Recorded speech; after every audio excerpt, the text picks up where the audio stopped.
کم ہو یا زیادہ ایک متعین حصے کے طور پہ، یعنی زمانے جاہلیت میں عورتوں کو جو ہے بالکل وراثت کے مال میں حصہ نہیں دیا جاتا تھا، تو اللہ تعالیٰ نے فرمایا کہ نہیں، جس طرح مردوں کا حصہ ہے اسی طرح عورتوں کا بھی حصہ ہے، بلکہ جو ہے خود عورت جو ہے وہ وراثت میں چلی جاتی ہے۔ اگر کسی آدمی کا انتقال ہوا ہے تو اس کی جو بیوی ہے اور اس کا جو مال تقسیم ہوگا، اس مال میں اس کی بیوی بھی تقسیم ہو جائے گی۔ مال اگر بھائی کے پاس چلا گیا ہے اس کا، تو اس کی بیوی بھی بھائی کے پاس چلی جائے گی۔ تو اللہ تعالیٰ نے اس چیز کو ختم کیا اور فرمایا کہ نہیں، عورتوں کا بھی وراثت میں حصہ ہے۔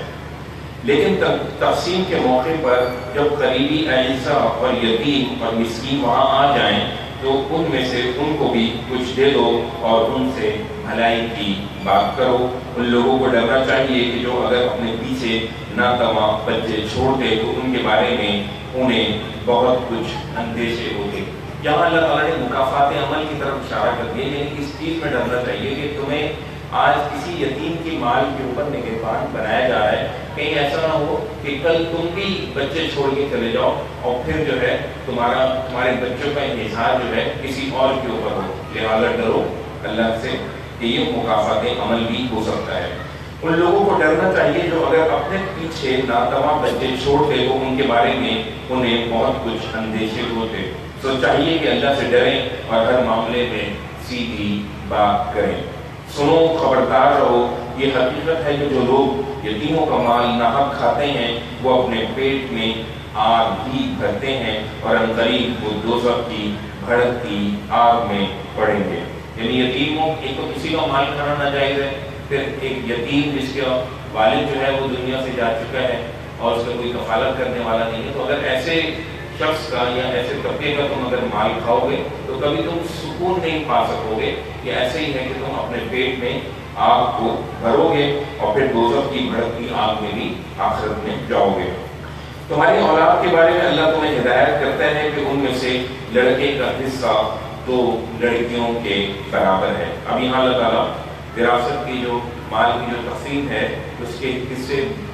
بکرے کس طریقے سے ہوں گے اس کو تفصیل سے بیان کر رہا ہے کہ لڑکے کا حصہ دگنا ہے لڑکیوں کے مقابلے میں۔ پھر اگر اولاد میں لڑکیاں ہی ہوں اور وہ 2 یا 2 سے زیادہ ہوں تو انہیں ترکے کا 2/3 دیا جائے، اور اگر ایک ہی لڑکی ہو تو اس کے لیے آدھا ہے۔ لیکن ترکے کا چھٹا حصہ اس سے پہلے میت کے والدین میں سے ہر ایک کو ملنا چاہیے اگر اس کی اولاد ہو، اور اگر اولاد نہ ہو اور والدین ہی اس کے وارث ہوں تو تیسرا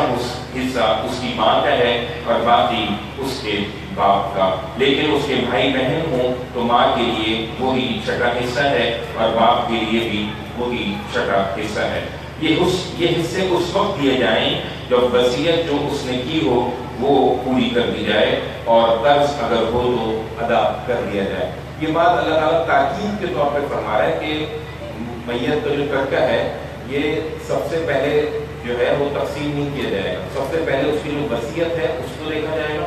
اور اگر اس کے اوپر کچھ قرضہ ہے اس کو ادا کیا جائے گا، ہاں پھر جو مال بچ جائے گا وہ ورثاء میں تقسیم ہوگا اس ترتیب کے ساتھ۔ تم نہیں جانتے کہ تمہارے ماں باپ اور تمہاری اولاد میں سے کون بلحاظ منفعت تم سے قریب تر ہے، یعنی بیٹوں کا حصہ زیادہ ہے، بیٹیوں کا کم ہے، پھر ماں باپ میں سے باپ کا زیادہ ہے، ماں کا کم ہے۔ تو اللہ تعالیٰ فرما رہا ہے کہ ہم جانتے ہیں اصل میں کہ کس کے حصے زیادہ ہونے چاہیے، کس کے حصے کم ہونے چاہیے منفعت کے لحاظ سے، لہٰذا یہ تقسیم جو ہے وہ ہماری ہے۔ یہ حصے اسی بنا پر اللہ نے مقرر کر دیے ہیں، بے شک اللہ علیم و حکیم ہے، یعنی جاننے والا بھی ہے اور حکمت والا بھی ہے۔ اور تمہاری بیویوں نے جو کچھ چھوڑا ہو اس کا آدھا تمہیں ملے گا۔ عورت کی وراثت بیان کی جا رہی ہے کہ پہلی صورت میں تو شوہر کا انتقال ہوا تھا مرد کا، دوسری صورت میں عورت کا انتقال ہوا ہے تو شوہر کو جو ہے ترکے کے مال سے آدھا حصہ ملے گا۔ اگر ان کی اولاد نہیں ہے اور اگر اولاد ہے تو ان کے ترکے کا 1/4 تمہارا ہے، جبکہ وصیت جو کہ انہوں نے کی ہو وہ پوری کر دی جائے، اور اگر قرض ہو تو ادا کر دیا جائے۔ یہاں پر بھی یہ بات دوبارہ کہی جا رہی ہے کہ سب سے پہلے ان کی وصیت پر عمل کیا جائے گا اور اس کے بعد جو مال بچے گا اس میں سے ترکہ تقسیم کر دیا جائے گا۔ لہٰذا یہ نہ سوچو کہ یہ عورت نے وصیت کی تھی، اس کو جو ہے کوئی اہمیت نہیں ہے اور اس کو نظر انداز کر دو اور اگنور کر دو، نہیں، میت مرد ہو یا عورت ہو اس کی جو وصیت ہے جائز اس کو پورا کیا جائے گا۔ اور وہ تمہارے ترکے میں سے 1/4 کی حقدار ہیں اگر تمہاری اولاد نہیں ہے، اور اگر اولاد ہے تو تمہارے ترکے کا 8واں حصہ ان کا ہے، جبکہ وصیت جو تم نے کی ہو وہ پوری کر دی جائے، اور قرض اگر ہو تو ادا کر دیا جائے، یعنی قرض بھی ادا کر دیا جائے اور وصیت بھی پوری کر دی جائے۔ اب یہی بات اللہ تعالیٰ تیسری مرتبہ فرما رہا ہے، یعنی جو اللہ تعالیٰ جس بات پر اسٹریس دے رہے ہیں وہ یہ ہے کہ سب سے پہلے جو ہے وہ میت کی وصیت پر عمل کیا جائے گا، اس کے بعد اس کا قرض ادا کیا جائے گا، اور پھر اس کا مال تقسیم کیا جائے گا۔ اور ان وارثوں کی عدم موجودگی میں اگر کسی مرد یا عورت کو اس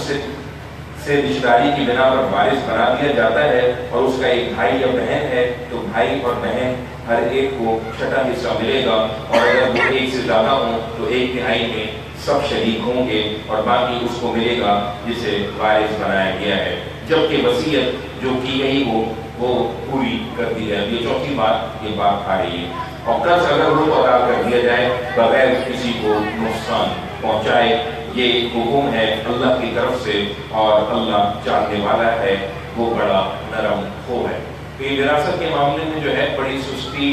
اور کی جاتی ہے، اور اس کو پینڈنگ میں ڈال دیا جاتا ہے کہ میت کے انتقال کے فوراً بعد جو ہے کوشش کرنی چاہیے کہ پہلے 3 دنوں کے اندر جو ہے ان مسائل کو حل کر دیا جائے۔ اور اللہ تعالیٰ یہ سارے حصے بیان کرنے کے بعد اور وصیت جو ہے اس کو تقسیم کر دینے کے بعد اور قرض ادا کرنے کے بعد ان ساری باتوں کو اللہ تعالیٰ کہہ رہا ہے کہ یہ اللہ کی ٹھہرائی ہوئی حدیں ہیں، یہ اللہ کی باؤنڈریز ہیں، ان سے آگے نہ بڑھو، اور یاد رکھو کہ جو اللہ اس کے رسول کی فرمانبرداری کریں گے انہیں وہ ایسے باغوں میں داخل کرے گا جن کے نیچے نہریں بہتی ہوں گی، وہ ان میں ہمیشہ رہیں گے، اور یہی بڑی کامیابی ہے۔ یعنی یہ ذرا مشکل کام ہوگا وصیت مال کو تقسیم کرنا اور چیزوں کو بیچنا اور اس سے بکرے کرنا، مگر اللہ تعالیٰ کہہ رہے ہیں کہ اس کے اوپر تمہیں جنت ملے گی۔ اور جو اللہ اس کے رسول کی نافرمانی کریں گے، یعنی وراثت کو تقسیم نہیں کریں گے یا تاخیر کریں گے یا اس کے حصے بکرے کو آپس میں اپنی رضامندی سے تقسیم کریں گے، تو یہ ایسا ہی ہے کہ وہ اللہ اس کی نافرمانی کریں۔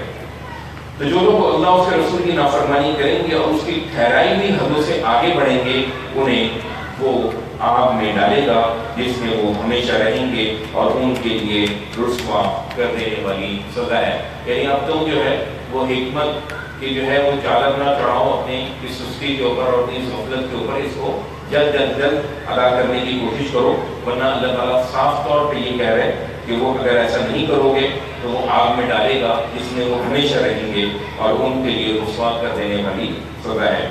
اور تمہاری عورتوں میں سے جو بدکاری کرتی ہیں ان پر اپنے اندر سے 4 گواہ طلب کرو، پھر اگر وہ گواہی دے دیں تو انہیں گھروں میں بند کرو یہاں تک کہ ان کی موت آ جائے یا اللہ ان کے لیے کوئی راستہ نکال دے۔ یہ بدکاری کی جو سزا ہے اس کے بارے میں اللہ تعالیٰ نے پہلا حکم یہ دیا تھا کہ ان کو گھروں میں بند کر دو یا اللہ ان کے لیے کوئی راستہ نکال دے۔ پھر اللہ تعالیٰ نے ان کے لیے راستہ نکالا اور سورہ نور میں جو ہے ان کی سزا بیان کی کہ کوئی مرد زانی ہو یا عورت زانی ہو، اس کی جو سزا ہے وہ 100 کوڑے ہیں۔ اور جو مرد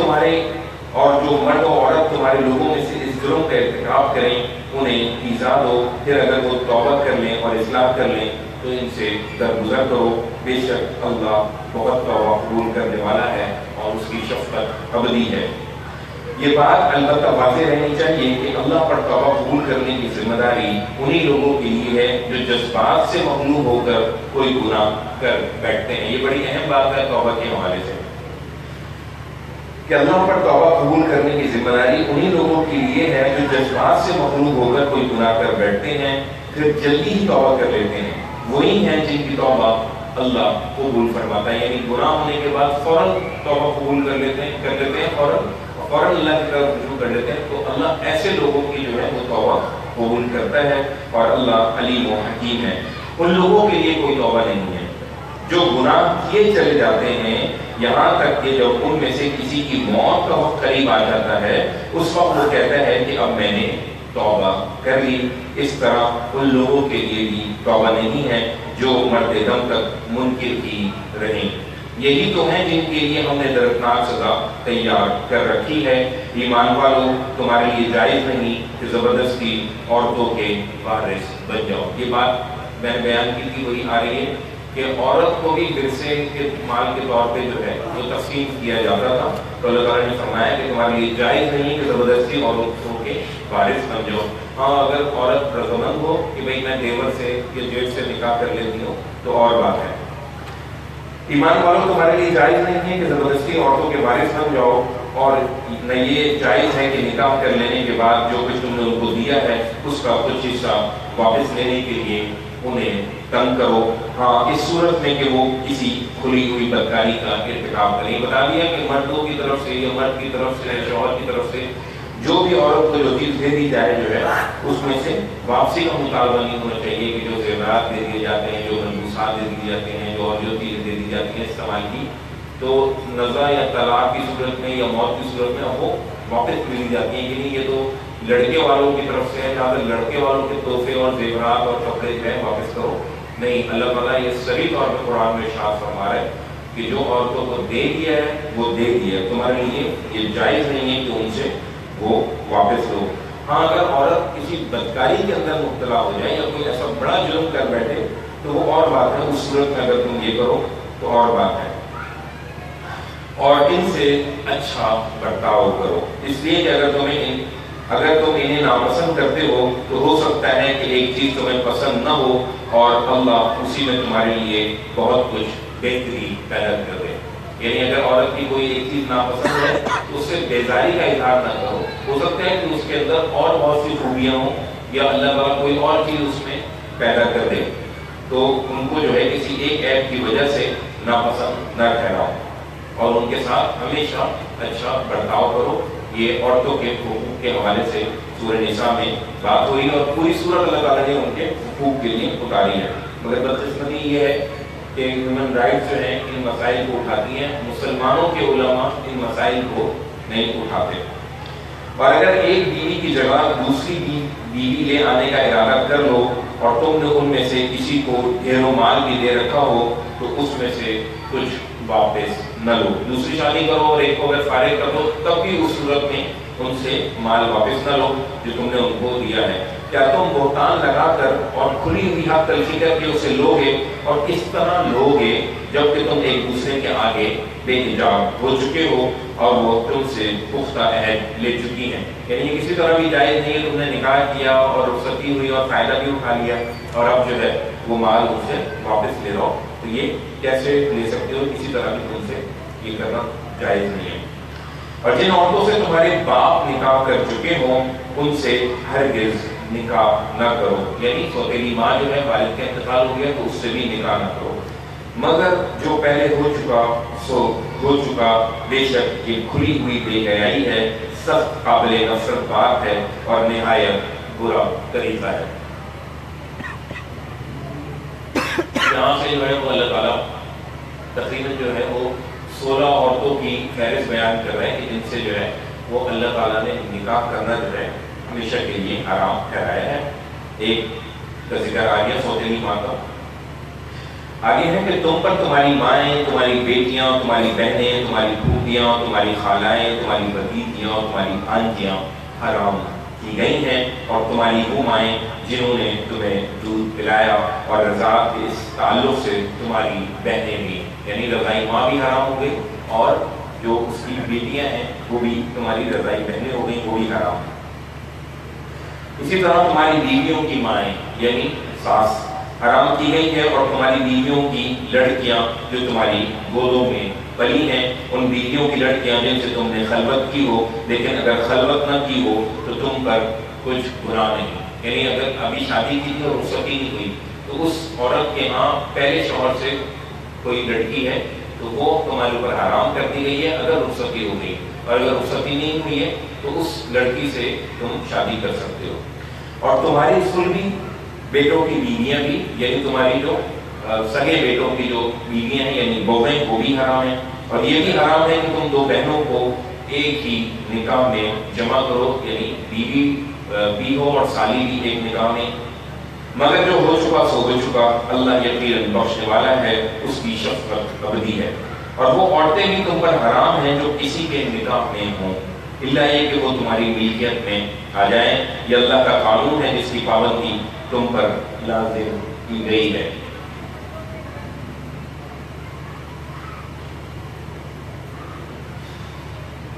یہ اللہ کا قانون ہے جس کی پابندی تم پر لازم کی گئی ہے، اور ان کے ماں سوا جو عورتیں ہیں ان کا مہر ادا کر کے اپنے مال کے ذریعے سے انہیں حاصل کرنا تمہارے لیے حلال ہے۔ یعنی ان کے علاوہ جتنی بھی عورتیں ہیں بشرطے کہ تم ان کا مہر ادا کر دو، ان سے نکاح جو ہے وہ جائز ہے،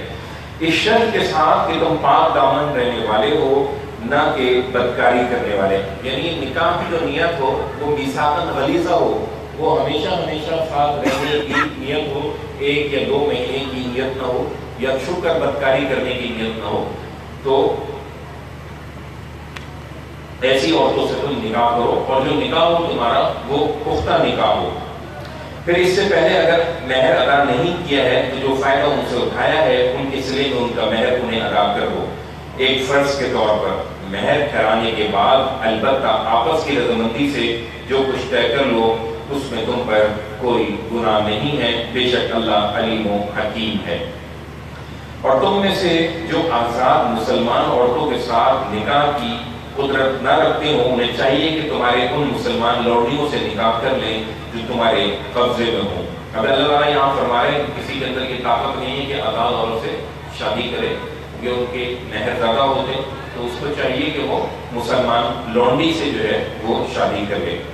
اور یہ حقیقت پیش نظر رہے کہ اللہ تمہارے ایمان سے خوب واقف ہے، تم سب ایک ہی جن سے ہو، سو ان کے مالکوں کی اجازت سے ان کے ساتھ نکاح کر لو، اور دستور کے مطابق ان کے مہر بھی ان کو دے دو، اس شرط کے ساتھ کہ وہ پاک دامن رہی ہوں، بدکاری کرنے والی اور چوری چھپے آشنائی کرنے والی نہ ہوں۔ پھر جب وہ پاک دامن رکھی جائیں اور اس کے بعد اگر کسی بدچلنی کے مرتکب ہوں تو ان پر اس سزا کی آدھی سزا ہے جو آزاد عورتوں کے لیے مقرر کی گئی ہے۔ یہ اجازت تم میں سے ان لوگوں کے لیے ہے جنہیں گناہ میں پڑ جانے کا اندیشہ ہو۔ یعنی اب تم نے باندی سے نکاح کر دیا، اب اگر اس کے بعد وہ باندی کوئی بدکاری کرتی ہے یا کوئی زنا کرتی ہے تو اس کی سزا اللہ نے آدھی رکھی ہے جو آزاد عورت کو دی جاتی ہے۔ آزاد عورت کی سزا اللہ تعالیٰ نے 100 کوڑے رکھے ہیں، تو باندی کی جو سزا ہے وہ 50 کوڑے خود بخود ہو جائے گی۔ یہ اجازت ان میں سے ان لوگوں کے لیے ہے جنہیں گناہ میں پڑ جانے کا اندیشہ ہو، ورنہ صبر کرو تو یہ تمہارے لیے بہتر ہے، اور مطمئن رہو کہ احتیاط کے باوجود غلطی ہو جاتی ہے تو اللہ بخشنے والا ہے، اس کی شفقت ابدی ہے۔ اللہ کا ارادہ ہے کہ تم پر اپنی آیتیں واضح کر دے اور تمہیں ان لوگوں کی راہوں پر چلائے جو تم سے پہلے گزرے ہیں، اور تم پر عنایت کی نظر کرے، اور اللہ علیم و حکیم ہے۔ اللہ تو یہی چاہتا ہے کہ تم پر عنایت کی نظر کرے، لیکن جو لوگ اپنی خواہشوں کی پیروی کر رہے ہیں ان کی خواہش اس کے برخلاف یہ ہے کہ تم حق کے راستے سے بالکل ہی بھٹک کر رہ جاؤ۔ اللہ تم پر سے پابندیوں کو ہلکا کرنا چاہتا ہے، اس لیے تمہاری کمزوریوں کی رعایت کرے، اور حقیقت یہ ہے کہ انسان بڑا ہی کمزور پیدا کیا گیا ہے۔ ایمان والو ایک دوسرے کے مال آپس میں باطل طریقوں سے نہ کھاؤ، الا یہ کہ باہمی رضامندی سے تجارت کی جائے، اور ایک دوسرے کو قتل نہ کرو، اس میں شبہ نہیں کہ اللہ تم پر بڑا مہربان ہے۔ یہاں اللہ تعالیٰ سختی سے کہہ رہے ہیں کہ ایمان والو ایک دوسرے کا مال جو ہے وہ باطل طریقے سے نہ کھاؤ۔ بھی چکے یتیموں کا بھی ذکر ہوا ہے، اس کے بعد عورتوں کی بھی بات ہو رہی ہے کہ جو مال تم دے چکے ہو وہ ان سے واپس نہ لو، جو مہر دینے کا وعدہ کر دیا وہ بھی پورا کر دو، اس میں بھی ڈنڈی نہ مارو۔ لہذا ایک دوسرے کا مال باطل طریقے سے نہ کھاؤ، الا یہ کہ باہمی رضامندی سے تجارت کی جائے، اور ایک دوسرے کو قتل نہ کرو، اس میں شبہ نہیں کہ اللہ تم پر بڑا مہربان ہے۔ اور یاد رکھو کہ جو لوگ ظلم و زیادتی کے ساتھ ایسا کریں گے ان کو ہم ضرور ایک سخت بھڑکتی ہوئی آگ میں جھونک دیں گے، اور یہ اللہ کے لیے بہت ہی آسان ہے۔ ان گناہوں سے بچو، اس لیے کہ تمہیں جن چیزوں سے منع کیا جا رہا ہے ان کے بڑے بڑے گناہوں سے اگر تم بچتے رہو تو تمہاری چھوٹی برائیوں کو ہم تمہارے حساب سے ختم کر دیں گے اور تمہیں عزت کی جگہ داخل کریں گے۔ یعنی اگر بڑے گناہوں سے جن سے روکا جا رہا ہے، ان سے تم اگر رک جاتے ہو شعوری طور پہ، جو چھوٹے گناہ تم سے بے احتیاطی میں یا بھولے چکے سے ہو جاتے ہیں تو ہم اس کو خود ہی معاف کر دیں گے۔ اور جو کچھ اللہ نے تم میں سے ایک دوسرے پر ترجیح دی ہے اس کی